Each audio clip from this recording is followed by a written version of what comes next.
बिस्मिल्लाहिर्रहमानिर्रहीम। अस्सलामुअलैकुम। आज का जो हमारा टॉपिक है वो है एंजाइम्स।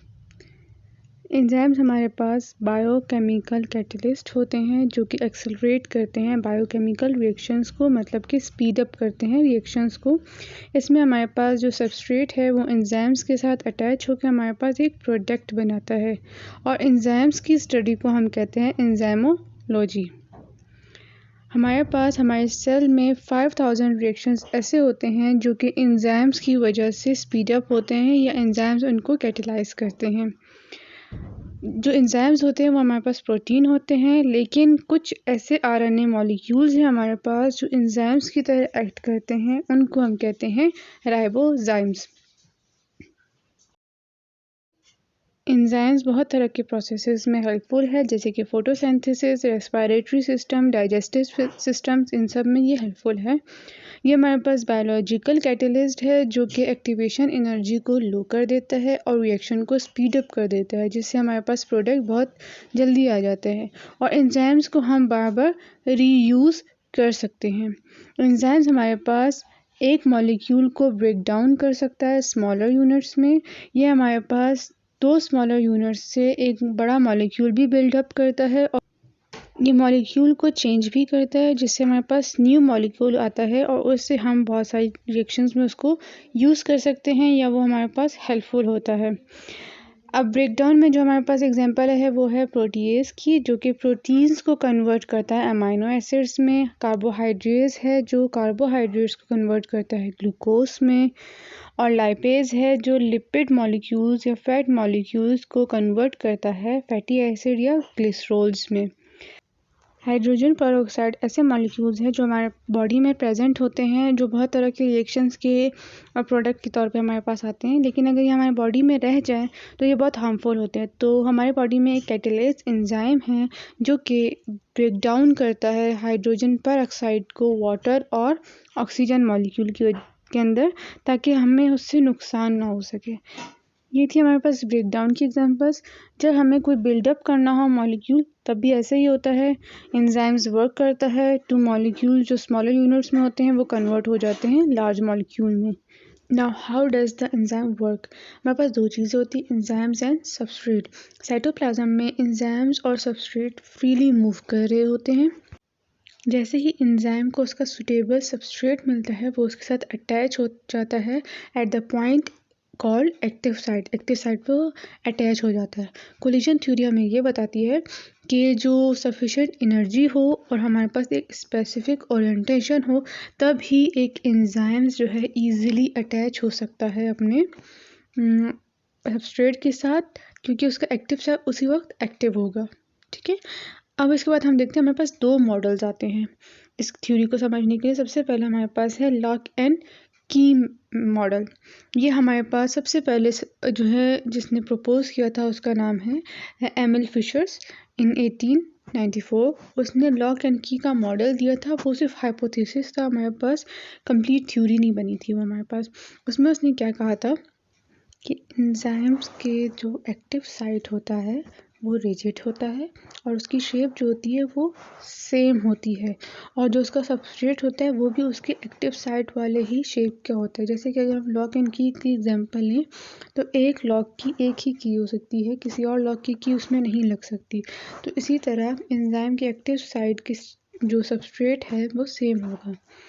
फिर उसने क्या कहा कि जब एक्टिव साइट के साथ सबस्ट्रेट जाके अटैच होगा तो एक ट्रांजिशन स्टेट आएगी जिसमें वो सबस्ट्रेट चेंजिंग करेगा और हमारे पास प्रोडक्ट बनेगा।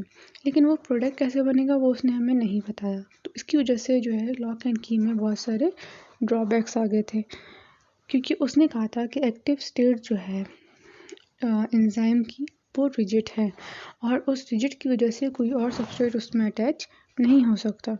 तो एक ही सबस्ट्रेट अटैच होगा। जैसे अगर हम देखें हमारे पास स्क्वायर है तो इसमें स्क्वायर सबस्ट्रेट ही आएगा। तो जब वो अटैच हो गया तो उसमें ट्रांजिशन स्टेट आएगी। तो इस स्क्वायर में जब ट्रांजिशन स्टेट आएगी तो हमारे पास चेंजिंग होंगी। तो वो चेंजिंग के बाद वो पेंटागन बना, फिर वो ट्राइंगल बना, लेकिन एक्टिव साइड तो रिजिड है। तो ये सारी चीज़ें कैसे बनी? तो वो जो है इसको एक्सप्लेन करने में फेल हो गया कि कैसे एंजाइम ने ट्रांजिशन स्टेट बनाई और हमारे पास प्रोडक्ट बनाया। उसकी वजह से जो ये लॉक एंड की का मॉडल था वो हमारे पास फेल हो गया था, क्योंकि जब एक चीज़ रिजिड है उसमें तो कुछ बन नहीं सकता, ठीक है, कोई और शेप नहीं बन सकती, उसमें सिर्फ स्क्वायर ही बन सकेगा। तो फिर क्या हुआ था, हमारे पास दूसरा मॉडल आया था, उसको हम कहते हैं इंड्यूस फिट मॉडल। इस मॉडल में साइंटिस्ट ने कहा था कि जो एंजाइम्स हैं उनका जो एक्टिव साइट है वो हमारे पास फ्लेक्सिबल होता है और उसकी कोई स्पेसिफिक शेप नहीं होती है।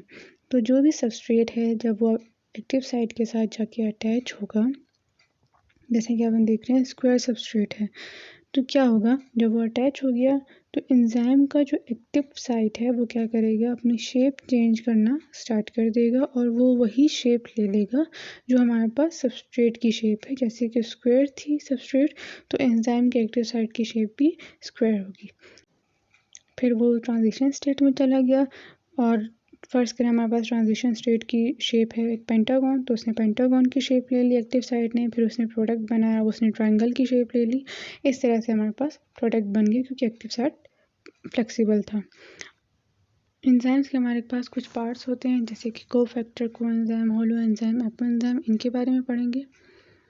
अब हम पहले पढ़ेंगे कि एक एंजाइम है, ठीक है, उसके दो पार्ट्स होते हैं। एक नॉन प्रोटीन कंपोनेंट होता है जिसको हम कहते हैं कोफैक्टर, जो कि प्रोटीन नहीं होता, और एक प्रोटीन कंपोनेंट होता है जिसको हम कहते हैं एंजाइम। तो अगर हमारे पास एक एंजाइम होगा जिसके ऊपर protein component, non protein component present होगा, उसको हम कहेंगे holo enzyme. Enzyme along with its cofactor is called holo enzyme. और अगर एक एंजाइम है जिसमें उसका कोफैक्टर, जिसको हम नॉन प्रोटीन कंपोनेंट कह रहे हैं, वो प्रेजेंट नहीं होगा, तो हम उसको बोलेंगे एपो एंजाइम्स। हम एग्जांपल लेते हैं डीएनए पॉलीमरेज एंजाइम की, ठीक है। उसमें अगर मैग्नीशियम आयन प्रेजेंट है डीएनए पॉलीमरेज आयन पे, तो वो हमारे पास होलो एंजाइम है, क्योंकि मैग्नीशियम आयन क्या है, कोफैक्टर यानी नॉन प्रोटीन कंपोनेंट। और अगर हमारे पास मैग्नीशियम आयन प्रेजेंट नहीं है, विदाउट मैग्नीशियम आयन हमारे पास डीएनए पॉलीमरेज है, तो हम उसको एपो एंजाइम कहेंगे, क्योंकि उसमें कोफैक्टर नहीं प्रेजेंट, उसमें नॉन प्रोटीन कंपोनेंट नहीं प्रेजेंट। सेकेंड एग्जांपल हम लेते हैं आरएनए पॉलीमरेज होलो एंजाइम की। अगर आरएनए पॉलीमरेज पर सिग्मा फैक्टर प्रेजेंट है तो वो हमारे पास क्या है, उसका कोफैक्टर है, नॉन प्रोटीन कंपोनेंट है, तो हम उसको बोलेंगे आरएनए पॉलीमरेज होलो एंजाइम। अगर उस पर सिग्मा फैक्टर प्रेजेंट नहीं है तो हम उसको बोलेंगे आरएनए पॉलीमरेज एपो एंजाइम, क्योंकि उस पर उसका नॉन प्रोटीन कंपोनेंट जो कि सिग्मा फैक्टर था वो प्रेजेंट नहीं है। कोफैक्टर्स की दो टाइप्स हैं, inorganic cofactors and organic cofactors. Inorganic cofactors में हमारे पास मेटल आयन आते हैं, जैसे कि अगर हम एग्जांपल लें कार्बोनिक एनहाइड्रेस की, तो उसमें जो जिंक आयन है वो एक्ट करता है as a inorganic cofactor. Okay, फिर आते हैं ऑर्गेनिक कोफैक्टर में। ऑर्गेनिक कोफैक्टर दो तरह के होते हैं, एक वो होते हैं जो टाइटली बॉन्ड होते हैं एंजाइम्स के साथ, और दूसरे होते हैं जो रिएक्शन के बाद रिलीज़ हो जाते हैं। तो जो टाइटली बॉन्ड होते हैं उनको हम कहते हैं प्रोस्थेटिक ग्रुप, और जो रिलीज़ हो जाते हैं उनको हम कहते हैं कोएंजाइम्स, ठीक है। जो रिएक्शन के बाद रिलीज़ हो जाएंगे उनको हम कोएंजाइम्स कहेंगे, और जो टाइटली बॉन्ड होंगे उनको हम प्रोस्थेटिक ग्रुप कहेंगे। कोएंजाइम मोस्टली हमारी बॉडी खुद नहीं बनाती, ये हमें विटामिन्स वगैरह से मिलती है, जैसे कि NADH, NADPH, FAD। तो ये हमारी बॉडी नहीं बनाएगी, हमें बाहर से मिलेगी। ये सब थे हमारे पास types of enzymes and their cofactors, coenzyme. Now हम देखेंगे factors affecting activity of enzymes. सबसे फर्स्ट जो है वो है कंसंट्रेशन ऑफ सबस्ट्रेट। जितने ज़्यादा सबस्ट्रेट हमारे पास प्रेजेंट होंगे उतना ज़्यादा एंजाइम के लिए इजी होगा कनेक्शन बनाने के लिए। जितना लो हमारे पास सबस्ट्रेट होगा कंसंट्रेशन में, उतना डिफ़िकल्ट होगा उसके लिए अपने बॉन्ड बनाने के लिए। सेकेंड हमारे पास है कि प्रोडक्ट, बहुत सारे प्रोडक्ट अगर एक जगह पे प्रेजेंट है, जैसे कि साइटोप्लाज्म में प्रेजेंट है, तब भी एंजाइम को और सबस्ट्रेट को मुश्किल होगी कि वो बॉन्ड बनाए, क्योंकि सबस्ट्रेट उनके जगह पे आएगा। तो हमें सबस्ट्रेट की जगह से, एंजाइम्स की जगह से प्रोडक्ट्स को हटा देना चाहिए। बाकी तो दो फैक्टर्स हैं वो हैं पीएच और टेम्परेचर और पीएच हमेशा नॉर्मल होना चाहिए, ना बहुत ज़्यादा ना बहुत कम, और एक ऑप्टिमम टेम्परेचर होना चाहिए।